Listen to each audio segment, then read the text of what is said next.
ఈ వీడియోలో పూర్ణ సంఖ్యల యొక్క సంకలనం మరియు వ్యవకలనాలను సంఖ్యారేఖ నమూనా ఆధారంగా ఎలా గుర్తించాలో ఉదాహరణతో నేర్చుకుందాం.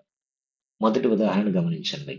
కిందిచ్చిన ఏ సంఖ్యారేఖ నమూనా -2 ప్లస్ -7 అనే వ్యక్తీకరణను సూచిస్తుంది? ఇక్కడ ఏ, బి, సి అనే 3 ఎంపికలు ఇవ్వబడ్డాయి.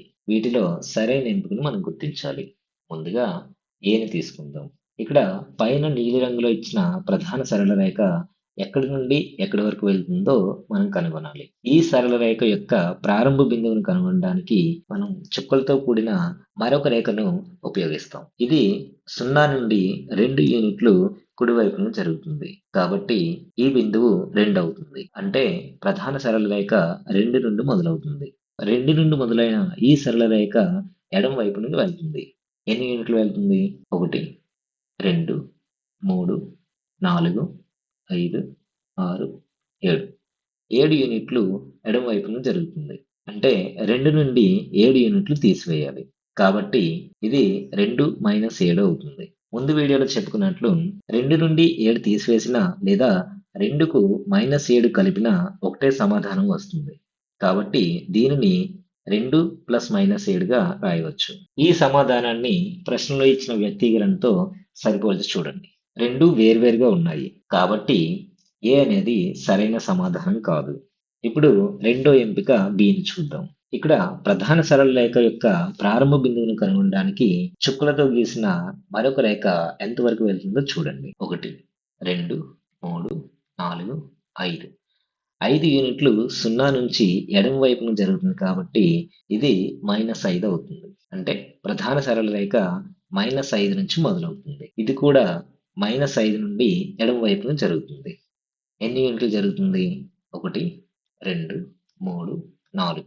4 యూనిట్లు ఎడమ వైపున జరుగుతుంది.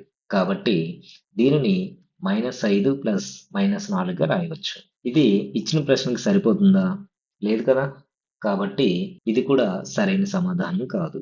ఇప్పుడు తర్వాత ఎంపిక సిని చూద్దాం.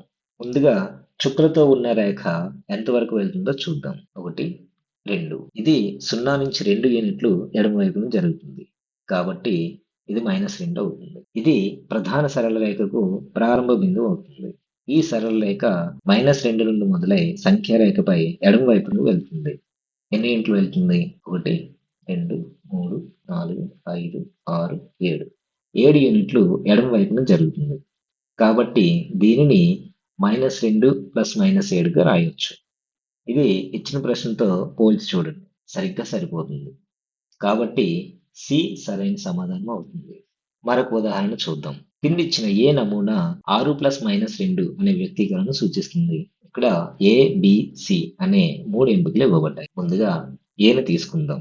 ఇదివరకు చెప్పుకున్నట్లుగా ప్రధాన సరళ రేఖ యొక్క ప్రారంభ స్థానాన్ని కనుగొనడానికి చుక్కలతో కూడిన మరొక రేఖను వాడుతున్నాం. ఇక్కడ 0 నుండి పైకి వెళ్లే కొద్దీ ధన సంఖ్యలు మరియు 0 నుండి కిందికి వెళ్లే కొద్దీ రుణ సంఖ్యలు వస్తున్నాయి. కాబట్టి ఈ రేఖ 0 నుండి మొదలై 4 యూనిట్లు పైకి వెళ్తుంది. కాబట్టి ప్రధాన సరళ రేఖ యొక్క ప్రారంభ బిందువు 4 అవుతుంది. 4 నుండి మొదలైన ఈ సరళ రేఖ ఎన్ని యూనిట్లు పైకి వెళ్తుంది? 1, 2.